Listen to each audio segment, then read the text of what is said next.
right. Ladies and gentlemen, and everyone in between, welcome to It Takes a Village, where we sit down with candidates from all over the country to discuss a wide range of issues brought by you, the viewer. I am your charming and furious host, Political Jess, and I'm not going anywhere. Before we get started, let's go over some guidelines. First, we're going to be chatting with folks from all over the country. If you have a question for our grassroots candidates, please request up. If you'll, you'll be allowed one question and one follow-up, and our guests will have 2 minutes-ish to answer. 18 plus only, minor safety, stick to current events, and remember, we aren't a debate stage. This app is dripping, absolutely saturated with plenty of places and amazing content creators who can provide that for you, and this ain't it, fam. Please be respectful of these amazing people who are working to make our country work for all of us. Failure to do so will result in immediate ejection. Also, while we're yapping, please be tapping and share out the live. This helps push our live out to the FYP and gets more eyes onto these amazing candidates who desperately need it. Also, if you guys push the little heart button above my head, there is a subsection and there's some really neat little stickers in there. There might even be one for Riley in there that you can use to your leisure. Okay, speaking of our next guest, tonight, our guest comes to us from the great state of Washington, running for city council. Please give a warm and amazing welcome to the incomparable Riley Reid for Covington. Yay, Riley! If you have any questions for the candidate, please request up. But before we do, I like to do like a little icebreaker, if you will. And I know I hate those things too, but, here we are. So I talk a lot about the straw that breaks the camel's back, right? We aren't getting hit with straws right now. We are getting hit with actual camel, the whole damn camel. We're getting smacked in the face with the whole damn camel all the damn time. So tell me, what was the camel that broke your back that inspired you to run for city council? It's funny because I don't think there was necessarily a straw that broke my back. I am just passionate about my community. I've lived in Covington my entire life, and I moved in with my boyfriend in the house next to my parents. And so now I've realized I'm not going anywhere, and I can have a bigger impact than just volunteering on a commission. So I already kind of knew I was going to run for city council and was figuring out when. I will say that straw that broke my back that made me pull the trigger for a run this time around was Donald Trump being elected for a second term. That next morning, I would say night because I knew when I went to bed what was going to be the next morning. But when I woke up the next morning and saw that Donald Trump was elected as president once again, it was just such a defeating feeling. The first time it happened, I was bawling the entire night. And this time I didn't shed a tear. I just wanted to pull the trigger and run for council and do something locally that gave me some form of control over the situation that's so beyond my control. So, kind of a long-winded answer, but that is my story. That checks out. You'd be surprised how many people answer in exactly the same way. Right. Like, Yeah. they weren't motivated until, and a lot of people who have that have pattern recognition, right? Like we can see, we have eyes, we can see things. So yes. Awesome. So can you give our amazing audience, our village people, if you will, working title only, can you give them a little synopsis of who you are and what you're running for? Yeah, absolutely. So my name is Riley Reid. I'm 27 years old. I'm a Democrat running for city council in a small town called Covington, Washington. My background is I actually grew up in Covington. I moved once, and then now I live in the same neighborhood I grew up in, which is incredible due to my boyfriend buying a house. But my professional background is I got my undergrad in marketing and entrepreneurship, my bachelor's degree. So I had to start a small business in order to graduate. It was my capstone project. And I think that empowered me to do things that I've never done before, like run a campaign, right? Mm-hmm.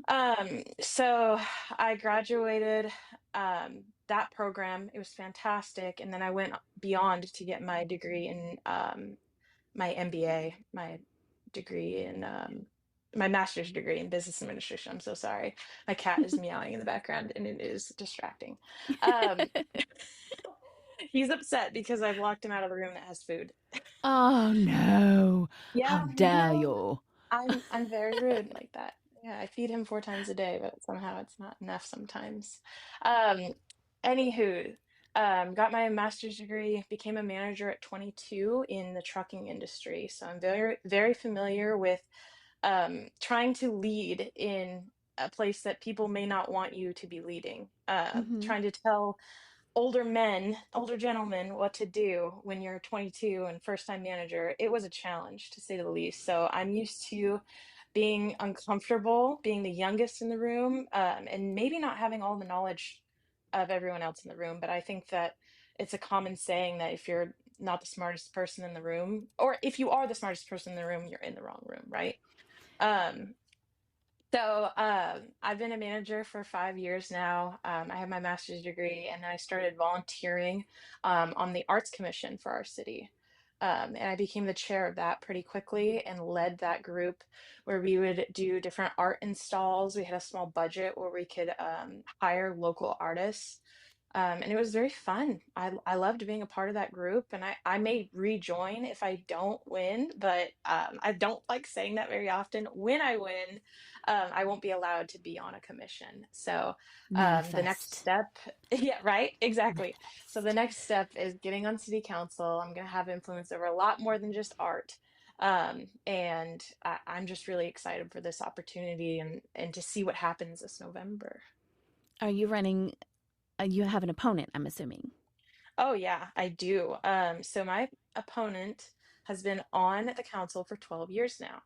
So it's an incumbent. There was no primary because it's just me and this incumbent running against each other. So we don't need to determine a top two in a primary when there's only two, right? Yeah. So I'm flying completely blind on whether or not people are perceiving me as a good option, how many votes I would get, anything like Mhm. that. I have no idea. But the general election ballots are going to be out in 3.5 weeks. And then Ooh, people have 2 weeks to vote, and I'll find out if I am elected or not. that's So, man. That's kind of a quick turnaround time. Susu asks, "What area of Washington State is Covington in?" yeah, Covington's closest, like, bigger city is Kent, Washington. It actually used to be a part of Kent until it grew about 30 years ago. We became our own city. There's 22,000 people in this city. So when I say small city, it's kind of relative because some people in my comment section have like 2,000 people. I'm like, whoa, that is tiny. It's No, teeny we tiny tiny. we have a little bit more going on in Covington than that. But yeah, it's a And Kent tiny is like town, so not central, everybody right? knows about it. Kent is below Seattle, 30 minutes south of Seattle. South of Seattle. So Okay, got it. yeah, I work in Seattle. I go to Seattle 3 days a week, Oh, that's actually. cool. Yeah. Oh, I miss Seattle. So, just in case anybody in here has ever been to Washington or around Washington, there's a road um, north of Seattle called Chuckanut Drive.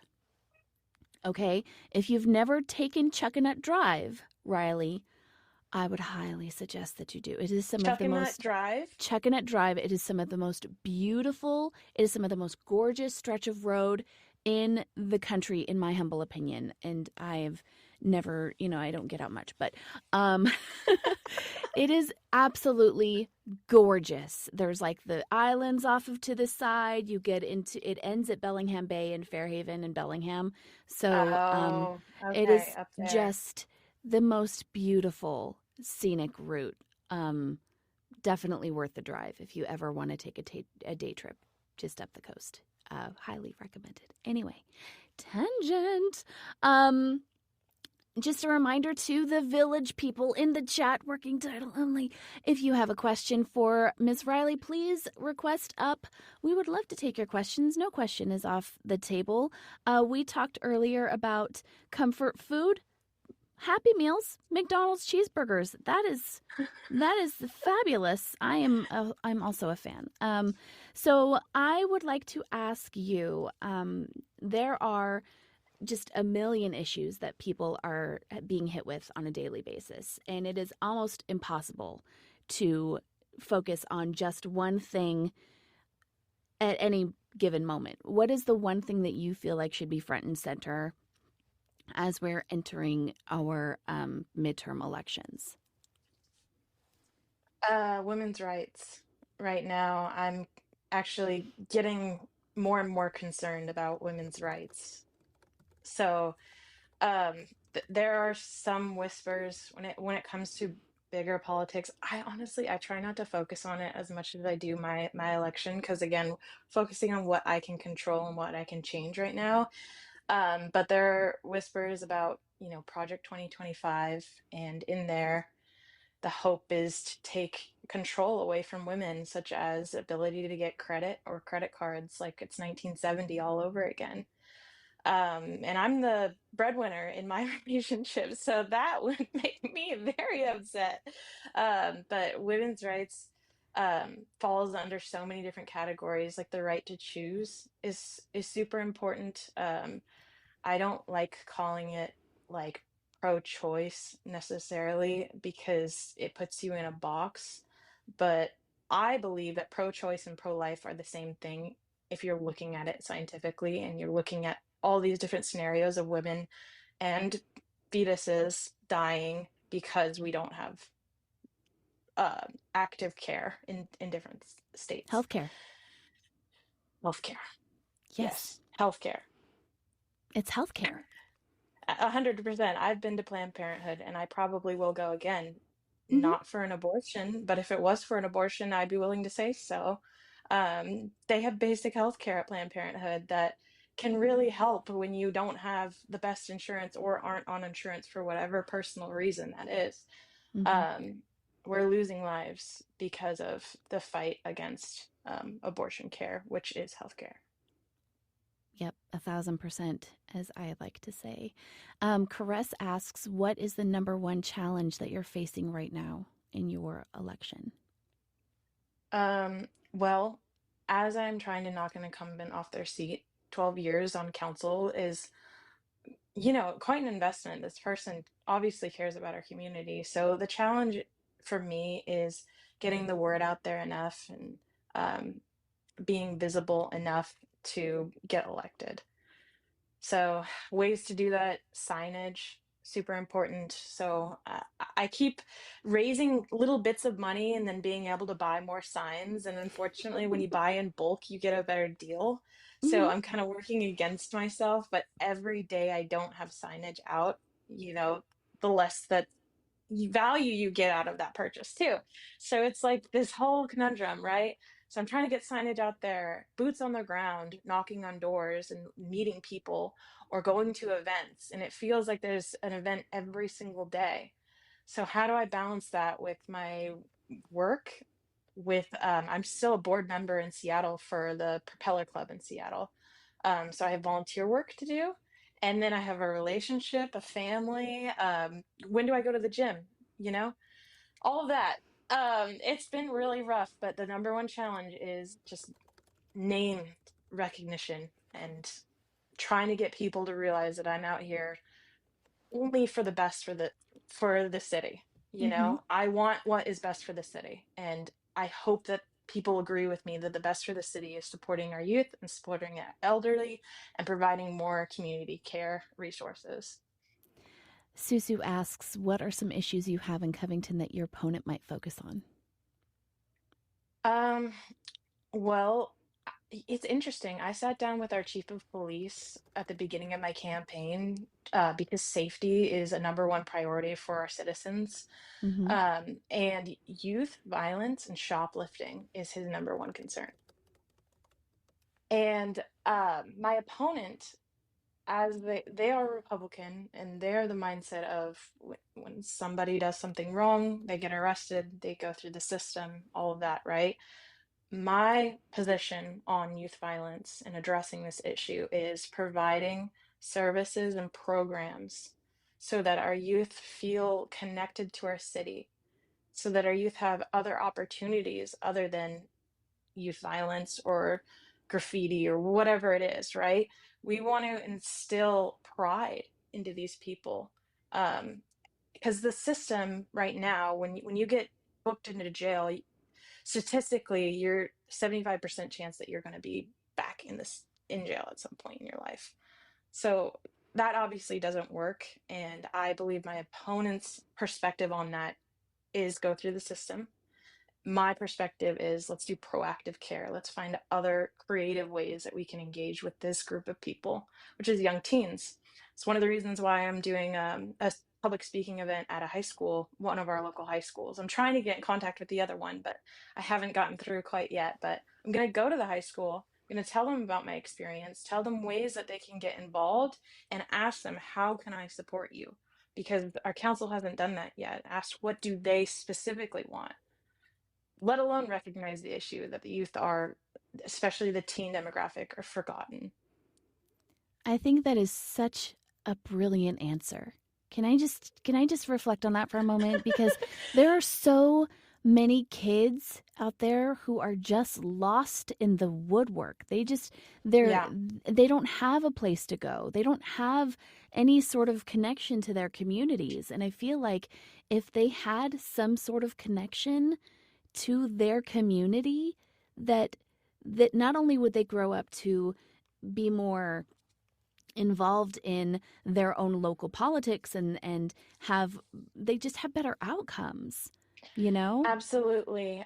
Talking in my comment section on one of my videos was talking about third spaces, the third Hmm. places. I forget how they said it, but it's so important to not just have school, home, school, home. You need to have a third place that you can have a creative outlet, a physical outlet like the gym, something where you're not just in these two places every single day and that's it. A third place can mean the difference for people's mental health. And our teens deserve that, but they don't always have access to a car. So enhancing our bus safety needs to be better so people feel comfortable getting on public transportation. And then two, expanding the stops to stop at our high schools, because there aren't direct stops near our high school. It's like a half a mile, maybe a full mile walk to the nearest bus stop from Wow. our high schools. So you need to give these kids options to get out there and explore and enjoy the beautiful parks and programs that we have thus far. And then I think tailoring some of those to the teen demographic would be important. We have meet and greets with like Elsa and Anna or whatever, and that's fun for your kids under, let's say, 11 or 12. But once you get into that preteen teen era, there's no real activity for them. So So you would want to start programs like this at the, like, 11, 12-year old sort of yeah, age. yeah, around there, and up. But yeah, whether that is, I mean, partnering with our local Taekwondo instructors and offering like a free night once a month that's sponsored by our city, or scary movie festival. Instead of just, we have movie nights in Covington, but again, I think one of the movies was Frozen, which is funny. I brought up Elsa and Anna, right? And so teens aren't going to want to watch that. So maybe do a age appropriate scary movie, something that's a little bit more exciting for them. You have to kind of ride the line though between what's appropriate and what's not for a city to provide, but teens want a little bit of oomph, a little bit of scandalous in the Hmm. activity. That's how you get them, I'm gonna be That's true. honest. I'm a And big so I'm a big you got to believer find that in, balance. you got to meet them where they are, like you got Yeah. to meet them where they are. And that falls for not just teens, it's everybody, really. Um, Hmm. and I'm glad that you brought up bringing talking to kids in their high schools, because that was going to be my next question. You are on the younger side of Hmm. political, I've interviewed a few candidates at this point, and you're definitely on the younger side. I love that you are Yeah. you are involved.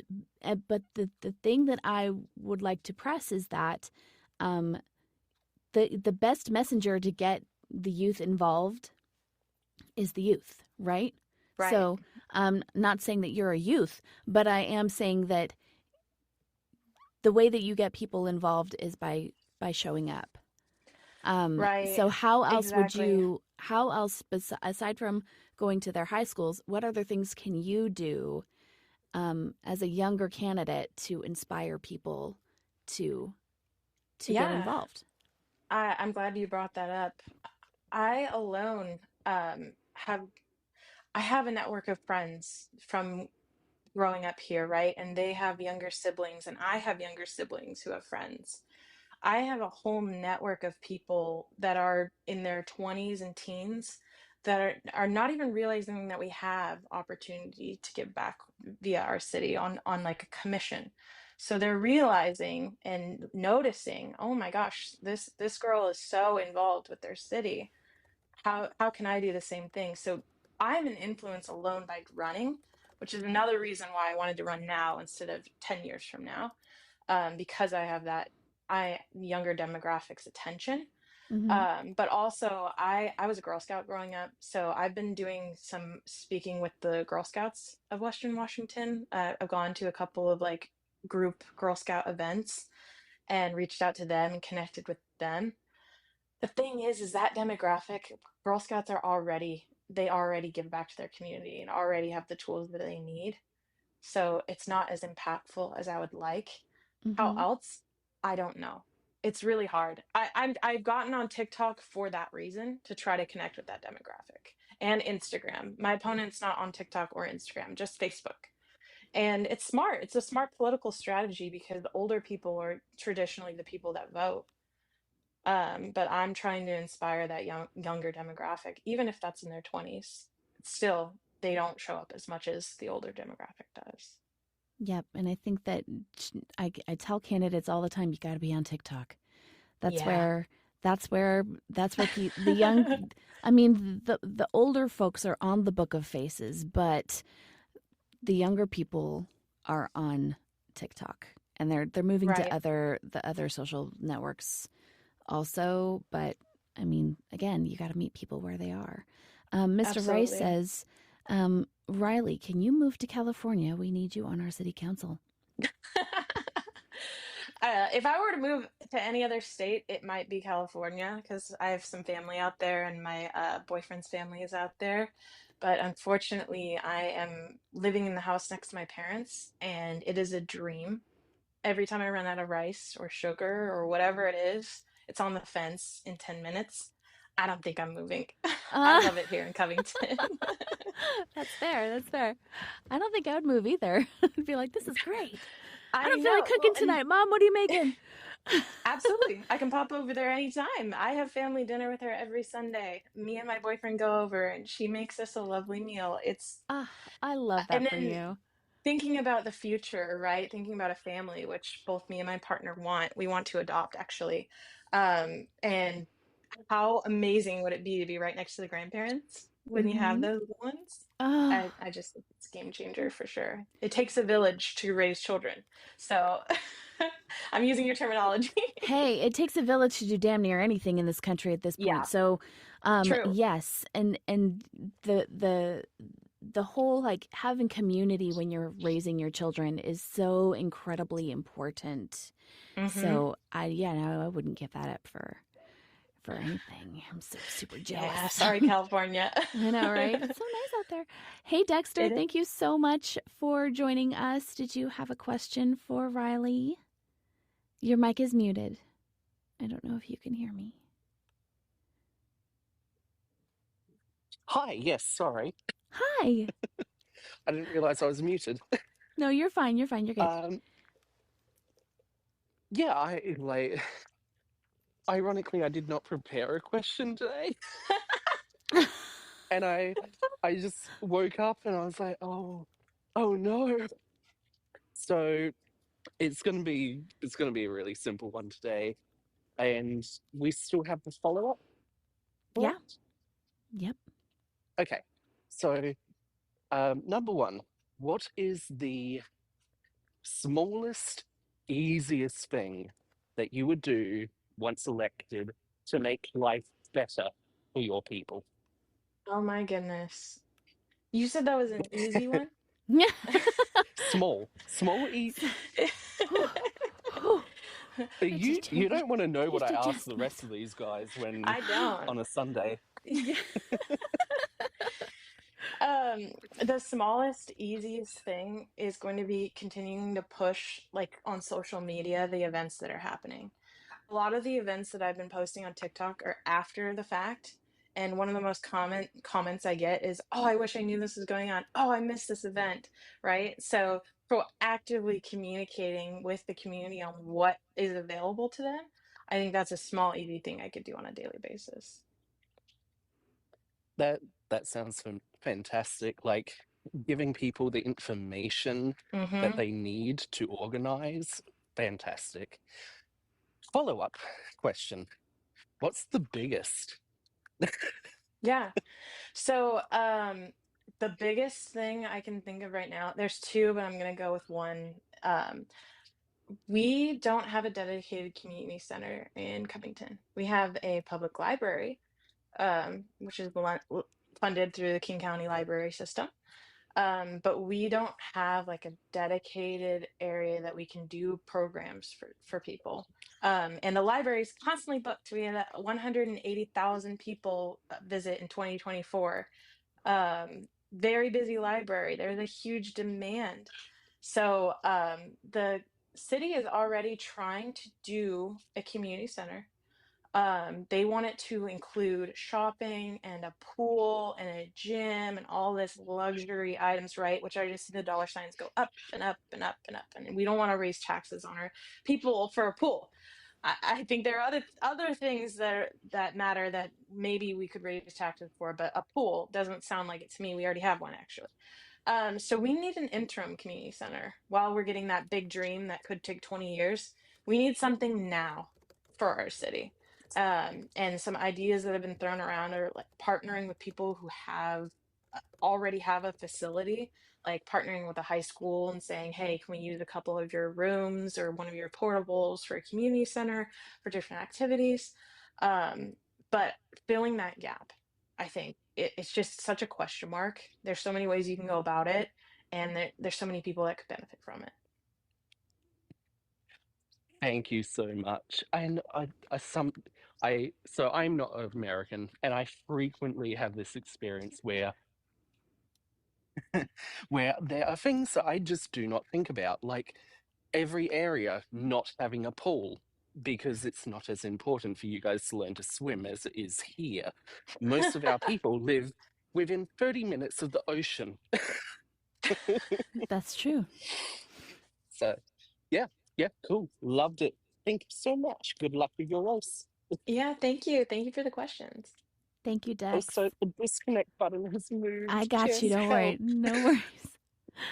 No worries. Bye. I'm gonna let my cat in. He needs to have his dinner.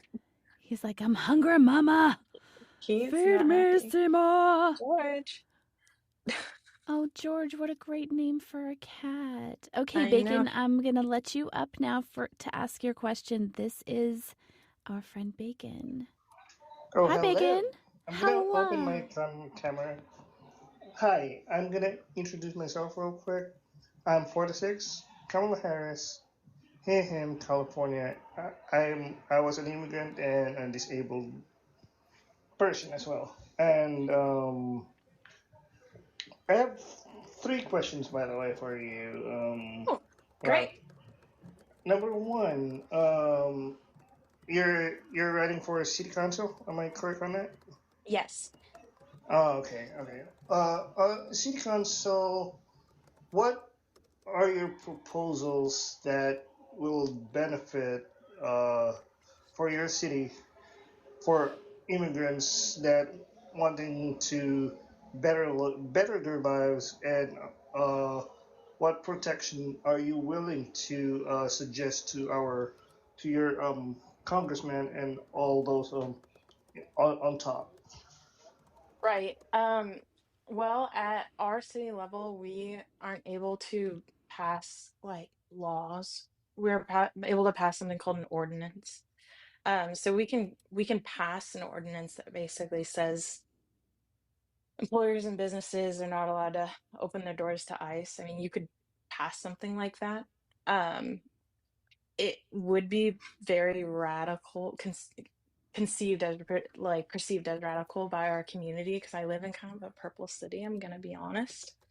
But the thing is if I'm elected on the council, I will be taking a seat from someone who is Republican. These are nonpartisan seats, and a majority of what we do is nonpartisan decision making. Everyone wants safe streets, everyone wants non-congested streets, and everybody wants community events. So those are baseline. Those are going to continue to be prioritized in our city. But I would definitely be open to passing something along those lines that make immigrants feel safer in our city. I would love to personally, and it would be much more possible if I flipped the seat.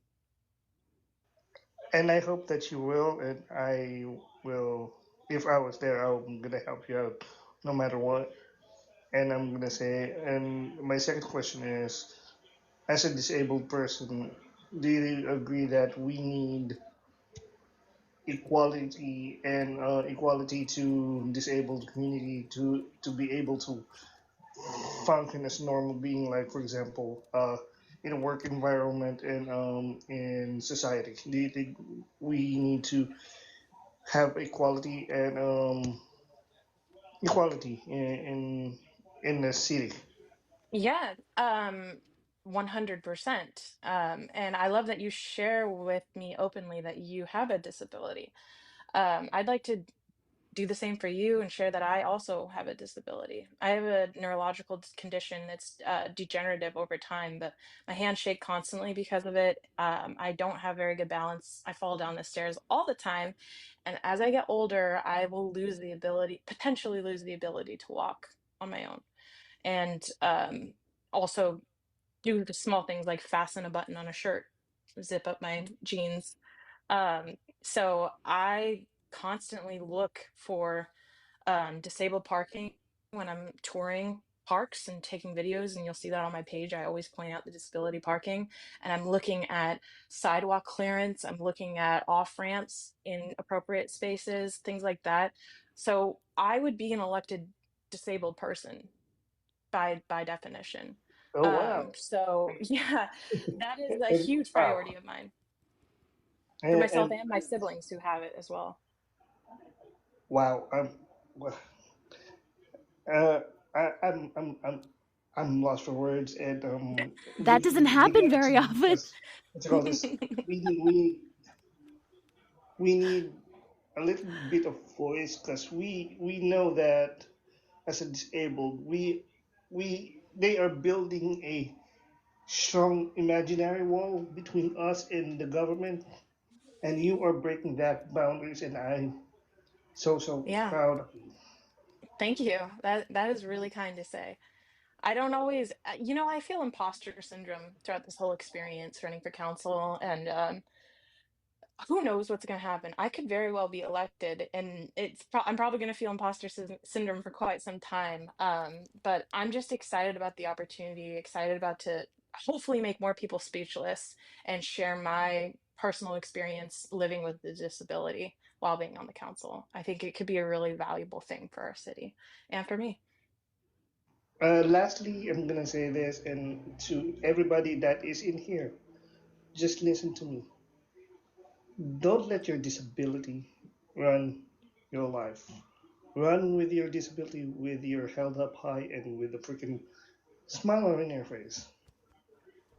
And don't let bullshit tell you something that you're not. Because He's speaking truth. you're worthy, you're loved, and you're special. Thank you for your time, and thank you and good luck. And I hope that you will be one of the million voices that we need as a disabled community. And I'm so proud Thank of you. you. Thank Thank you. you. You're too Thank you, kind. Bacon. Awesome. Thank you so much, Bacon.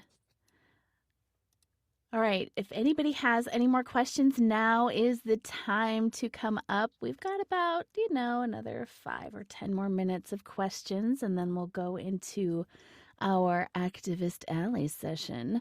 Can you elaborate on what it means while we're waiting for more questions to pop up? Can you elaborate on what it means to you to be a public servant? Yeah. I'm in a position right now running for council where I am already a public servant.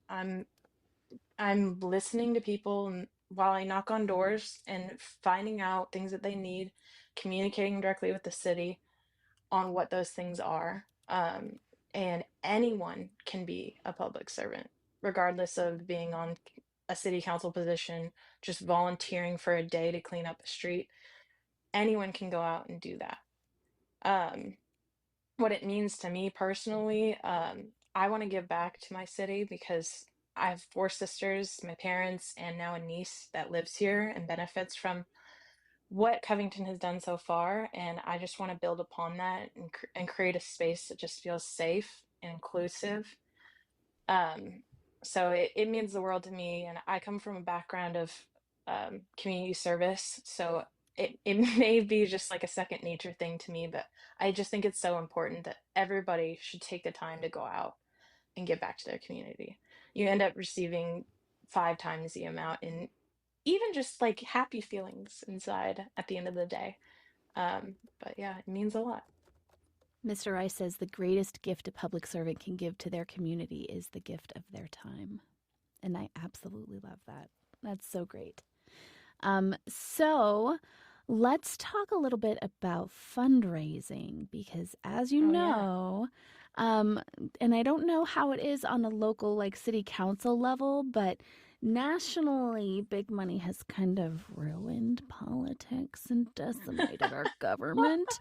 Um, it makes it Oh my almost gosh. impossible for regular people to run for office. So, how do you tackle that? And what inspirations can you provide people who are looking at Kilimanjaro public fundraising and are just paralyzed? Yeah, it is a really tough thing to do. Like, really, the way that I've tackled fundraising has been leaning on my community. I'm lucky enough to have people with the resources to donate to my campaign directly. And then just wisely choose the organizations that you're willing to partner with. There have been some people or organizations that approach me with donations, and I have to say no because I have to think about what their intentions are with giving me um, funding. Um, one way you can do fundraisers, a really good way to do it is to partner with a nonprofit and maybe do something like a food drive where you have people come and donate food and donate to your campaign and provide value to your community while you're fundraising.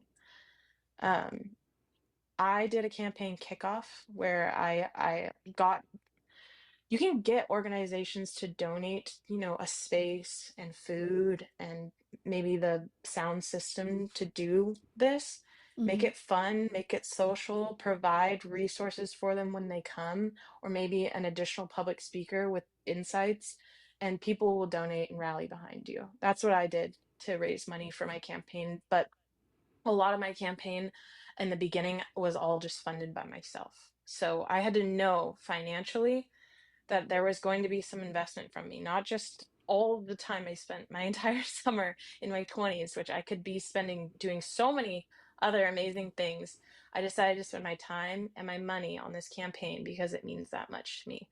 And so I always, whenever I talk to people who are interested in running for council, I say to them, know that there is a financial aspect to this.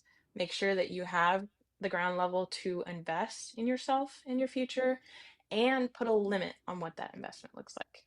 So if that's, I can spare $500 for this campaign, that's your limit and that's what you're going to spend on it. You just stick to it and you have respect for yourself and your own finances and you find other ways to get creative and connect to community members, and you'd be surprised. I've had some people donate amounts of money that I was not expected to receive. For me, that's like $600. That was insane. Some one person sent to me. I was baffled. I was humbled. I didn't know really what to do after that. And then the other thing is when you get money from people in your community, I was asked for an address because legally you're supposed to report who's donated to your campaign. Mm-hmm. Take that address and write a letter. Thank you so much for donating to my campaign. Put a 50, 75 cent stamp on it. and send it to them, because that handwritten letter with my shaky hands, very embarrassing handwriting, still can mean a lot to the people that donated to your campaign. And that's more than what a lot of other people are doing, you know? Yeah. Just saying a personal thank you that means like, I don't know, for me, I would just be like, they wrote back, they wrote to me, oh my God. You know, I would have a moment. It would be amazing. So that is amazing. I have one more question for you. And I would like to know, what, aside from this moment of course, what has been your favorite moment on the campaign trail so far? Oh my gosh. It would have to be the parade. Covington has a parade every year, and I sat on the back of a Porsche with the roof down, and I had a sign in my hands, and I was just yelling at the top of my lungs, "Vote for me!" And Yay! people in the audience were dancing to our music, or clapping, or cheering, and the energy just was there. And I had the energy as well that day. I made sure, extra cup of coffee, to Yes. get excited. That moment was euphoric. It was so fun to get out there. And anyone can enter in the parade. It's free in Covington. I'm surprised more organizations don't do it, because it's a fun thing. It's fun. If you have a cool car, enter your car, drive through the parade, hand out dum-dums to people. It can make kids stay to get a little candy. That's what I did. Handed out information, screamed my name at the top of my lungs, and handed out candy to the kids. It was fun. That is amazing. So when you're running for city council, I know that, and just to kind of circle back on the fundraising thing, is there like a minimum fundraise, like you have to meet a certain benchmark before you get your name on the ballot kind of a thing? Or is that not something that they do No, for city council? you. Oh, I lost my headphone.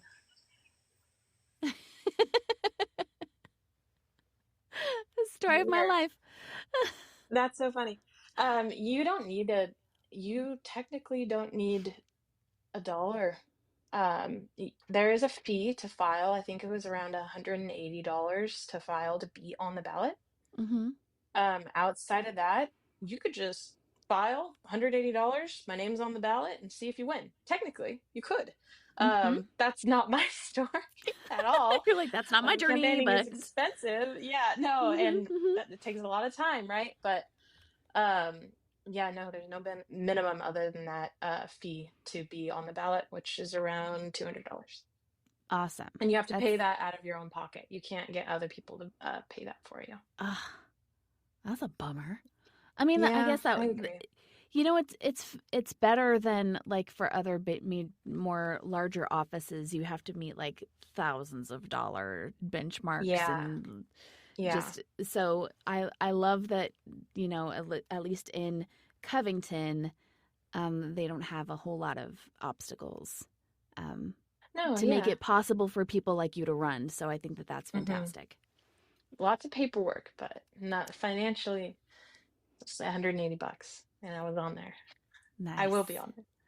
I'm so excited for you. That's amazing. Well, Thank you. Yeah. let's switch gears for a little bit. I am going to ask you to hang tight for a minute. We have this little section in our show that we do every time we're on. It's at 7:20, and it's called Activist Alley. I know we're a little bit early today, but I'm loving this for us. We're going to give Caress a few more minutes. Hey, babes. Hey. We're going to learn some amazing things from our dear friend Caress. You know her. You love her. She is a fantastic person, responsible for organizing and doing some fabulous activist work. So can you give us just a little bit of, just a little oomph about what's going on? Yeah. Hi. Hi, everybody in the chat. If you don't know who I am, I'm Caress Marie. I am one of the co-founders of the People's Sick Day, which is an organization that is taking a 3-day economic and labor blackout to fight back against the system, to take our power back from the working class. Hey, Naomers. So we're organizing, right?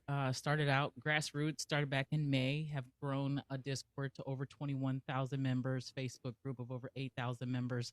We're working with local candidates such as Riley to get grassroots candidates, on ballots and in the forefront. So that's a secondary piece of what we're working on and what we focus on. But our main mission is to organize together and to take an economic and labor blackout. As you guys can see, collective community organizing around pulling our money out of the system works. We just saw it with Jimmy Kimmel, right? Jimmy Kimmel is now officially back on the air. Why? Because we pulled our resources from ABC and from Disney, and we said absolutely not. And that's the way that you take your power back when the system is starving you, when the system is no longer working for you, when politicians are no longer listening to your voices. It's time to hit them in the one place that they cannot control, and that's your dollar, right? No more donations to politicians who don't serve you. No more votes to politicians who don't serve you. And we damn sure shouldn't be shopping with companies or working for companies who uplift authoritarian oligarch fascist regime. And I think that's where we are. I think we're seeing it. We've been seeing it for a while now, and it just seems to continuously to compound. So that's what we're doing. That's what we're working on. We've been working really hard to convince people that this is the way to go, right? We're not going to fight and we're not going to win. And it doesn't make sense for us to go outside and destroy our country. It makes more sense for us to shut it down and take our power back in that way. So violence is never going to be the answer. Peaceful protest and restriction is the way we go. Can you I talk love more it. about what our lists of demands are? Sure. Yeah, we have 23 collective demands that we put together early into the inception of the People's Sick Day. We spoke to people and we asked, "What do you want to see?" Right, and we compiled a list of things from the things that people wanted to see the most to the least, or to the least important, I guess. And we try to put those in a hierarchy. Obviously, the first one is not only the impeachment but the arrest of Donald J. Trump and his entire administration for acts against the U.S. Constitution. We have watched him as he undermined due process. We have watched him as he has ignored federal courts. We have watched him as he has written hundreds of executive orders that are illegal and against the U.S. Constitution, and the fraud that this man has taken part in, such as um, gifting frauds. Right, we know he is literally using people to get donations, selling things, selling hats, selling bobbleheads. Like he's a scammer. He's using the White House as his personal piggy bank, and those things are illegal. He's taking from the taxpayers and funneling his own pockets and the people at the top. And we're watching that, right? We know that he made cuts. There's millions and millions of dollars in cuts, billions of dollars in cuts, but none of those cuts are coming back to the working class. They're all going to the top. So that's some of our list of demands. Other things that are on the list of demands, right? Caps on rent increases, minimum wage increases. Obviously, minimum wage hasn't been raised since 2009. I know places like Seattle, where Riley is, right? People fought and they got their minimum wage raised, right? Because they stuck together, they stuck to the ground, and they said, absolutely not. The cost of living here is out of control and you need to meet the wages. And that's why their minimum wage is exceptional as it is in Washington.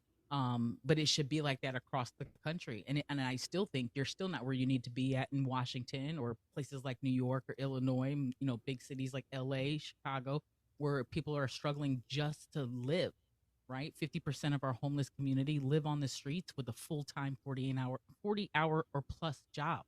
No one who gets up and goes to work every single day for 40 plus hours should be living on the streets, period. So our basic needs need to be met. Food is a human right. Housing is a human right, right? Those are just human rights. These are not things that we should have to beg at the table for. These are things that should just be given to us because we were born here, right? Because the things that they are using to build all these things come naturally from the source, right? So why do you think you get to monopolize off of them at the you know on the backs of the people? So Definitely. Do you have any sort of events that you guys are planning? Any other of like I know you were on the Joy Reid show. Are there any other appearances that you've got in the works that you can share with us? So we don't have anything scheduled. I will say that we have been reaching out nonstop to news outlets and to other creators to try to get the word out. Yes, we were featured on Joy Reid. Yes, Fox News did do a special on us to talk about us. And yes, we've been in multiple magazines. But we will be promoting No Kings 2.0. So that'll be something that we'll be getting behind 100%, using that, using the server and the people that we have, not using them, but leveraging them to make a bigger stand to organize even more.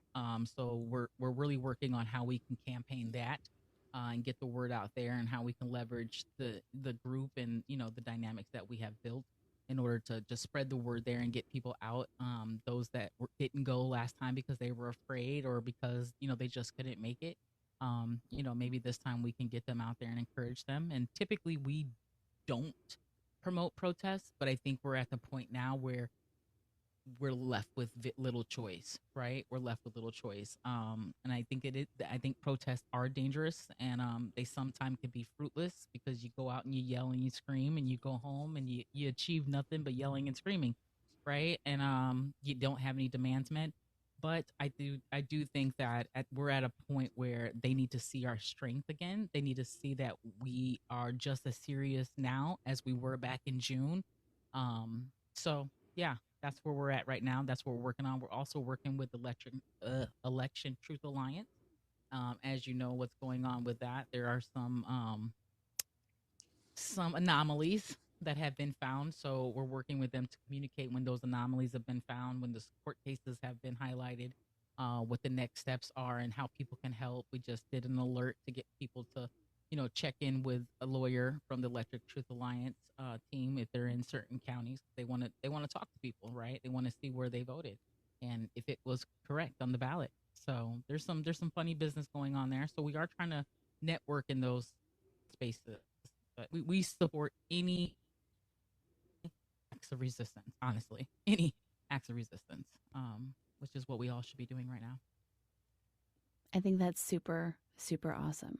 And like, if I was wearing a hat, I'm not, but hats off to you, dear. I'm Thank you.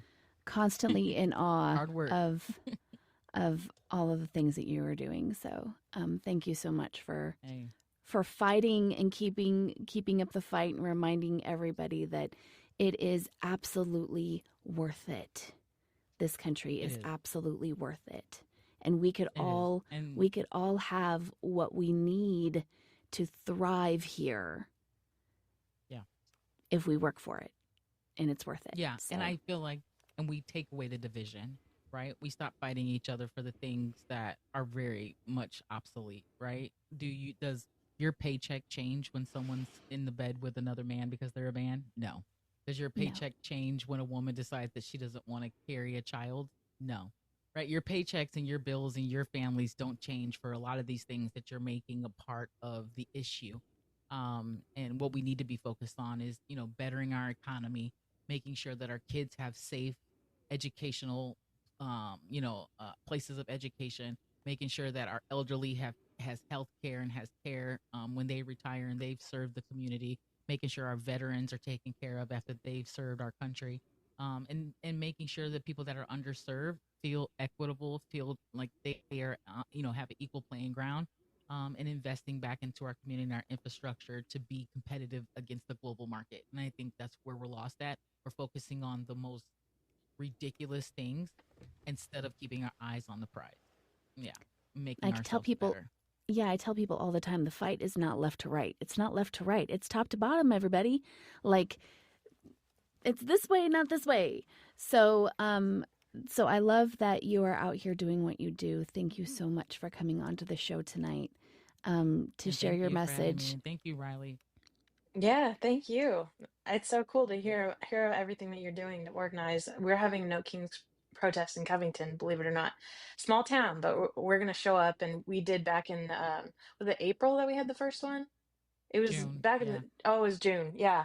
I was Yeah. there for that one and it was incredible. Like 2,000 people showed up in a small town. So It it was proves really to you fun. they think that you're not alone, right? Yep. The thoughts that you're thinking, the way that you see things are going, you're not alone in that thought, and there are other people who are out here thinking the same thing. And it Yeah. reminds us that you're fighting for those people who are out there who showed up. Right. So And I know what you mean by protest sometimes feels like it doesn't do much of anything, but I will say that I came home from that protest and I felt safer than I did before. I hmm felt inspired. I felt excited about our community and proud to be in Covington. And so it does nothing, but it does something for the soul. I will say it was really no, I nice to be out with agree. the community.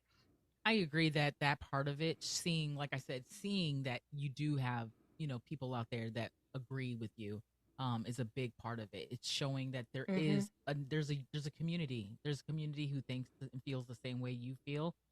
You're not out here fighting in the void or in the echoes, right? And I know Yeah. a lot of what you're doing on a city level is very hard, right? Trying to figure out how that budget's going to work and what gets cut and what gets improved, and you got your work cut out for you. And I'm gonna tell you, you're young. You gotta get with the youth. You got to get these kids out here. And I heard you talk about, talking to the kids and understanding what what they need to make themselves feel a part of the community. Start that now. Start that now. When you go up to debates, you already have that ammunition. Like, hey, I already talked to the kids. Hmm. I already talked to them and they fuck with me. You know what I'm saying? Like, you know what I'm saying? We come to an agreement. This is what they need. You know what I'm saying? And Hmm. this is what I'm gonna fight for, right? The kids are the future. And some of these teenagers are only a couple years out from voting, and you don't know where your career is Yep. gonna be in a couple of years, right? And they're gonna remember you. You were the one that brought them those programs. You were the one that made sure that they had the sense of community brought back into them. And a lot of what we're seeing with kids not feeling like they're a part of the community, or feeling, or going seeking violence or drama or chaos, is because mom and dad's not home because they're working so much. Yeah. Let's be transparent. Poverty is breeding the problems. You don't want violent, disruptive children. Their parents need to be home with them more so they can focus on them and they can spend time with them and do things with them. But if you're robbing Peter to pay Paul, you don't have time to invest in your own children. And that has to be Mhm. a part of every single politician's mindset. It's bigger than just giving them a third place or a third space, right? Because if home is destroyed because mom and dad's never there because they're always working, what difference does it make if you give them a third space, right? They don't feel supported at home, and that third space Absolutely. is obsolete, So that's where we need to focus our energy, is figuring out how mom and dad can get paid a livable wage that allows them to be home with family and do things, do activities with their family, make it affordable. Once we figure out how to make it affordable for families, we'll fix a lot of the problems with the youth, and we'll fix a lot of that disconnect. And if you focus your energy there, think you got a winner, kid. I really do. I love Thank that. you so much. Awesome. Thank you so much for coming up, Chris. It was my I pleasure. really Thank hope you to for have you having back. me. Oh yeah, anytime. I'm right here. You just call me, girl, and I'm on my way. I know where to find you. You know it. It was so nice chatting with you. Thank you, everybody in the chat. Appreciate you guys so much. You guys haven't already joined the Discord, please make sure you go to thepeoplesickday.com. Join us, organize with us, spread the word, bring a friend. Let's get this done. Let's Let's stand get up. it done. Let's get her Yeah, done. let's get her done. Let's get her done. Awesome. Thank you so much, Chris. You're welcome. All It was right. nice seeing you guys. Talk to you You soon. too. Thanks. All right, bye. Bye, Riley. Okay, thank you. I cut you off, Chris. I'm so sorry. She was going to say bye, Riley. Yeah. So we are getting close to time here, folks. But before we go, Riley, if you could just tell the good folks who joined us today how they can get involved and how they can help you with your campaign. Allow me to assist, if you will. Bam. Yeah, absolutely. The best way you can get involved is engage with any and all of my social media. Help spread the word because there are people locally who are getting my TikToks because people all across the United States are engaging with them. Then they're connecting with my campaign on social media. They're finding out about events and resources for them in our city. So keep propelling my message so that I can service my community. Donate to my campaign if you have the means. If you don't, I respect that. It's free to like and subscribe and follow and all of that jazz. So please help me any way you can. I love that. Thank you so much. And just a reminder, folks, big money in politics has absolutely ruined our country. We are no longer interested in politics that is only serving the corporations. We want candidates just like Riley who are not funded by AIPAC and other special interests. Does AIPAC get involved in city council seats? I don't think so. I don't think so. We want candidates who are going to be serving the people, who care about the people, but that money has to come from somewhere. So whether it's $1 here, $5 for a cup of coffee, buy Riley a cup of coffee. She would really, really appreciate it. Whether it's your wallet or your time, make sure you're doing everything in your power to help these grassroots candidates. Even following and sharing their content, just like Riley said, gets more eyes on them and pushes their message across the interwebs. And you can do that for free. The time for change is right now, and we have to work together. So I hope that pretty much sums it up, Riley. Oh, absolutely. Thank you so much for your support on this. Amazing. This has been awesome. This has been so awesome. I would be absolutely remiss if I did not send a special thank you out to my incredible mods, our incredible design genie, Kayla, Tabitha, Missy, any other content creators that are in the chat. Please say hello. Caress, please say hello. Everybody go in there. Follow these guys. They're incredible. And also make sure that you are still registered to vote and keep an eye on your local elections in your area because they're doing some hanky stuff in some places, not in all places, but they're doing some hanky stuff. And you just want to make sure that when you arrive to vote, you are able to do so. You can do that by going to vote.gov to check it out. Riley, can you remind me when your election is taking place? Election day is November 4th. So we will find out November 5th or 6th if I get elected. I'm very excited. Oh, please keep us posted. Okay. Oh, I will. Yes.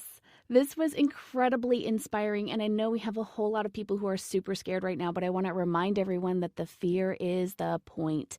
Fear leads to panic. Panic leads to inaction, but hope and community are the antidote for all of it. Tune in Friday when we have an amazing candidate from right here in Texas who's going to come and talk to us about what inspired him to run. He's going to be fantastic.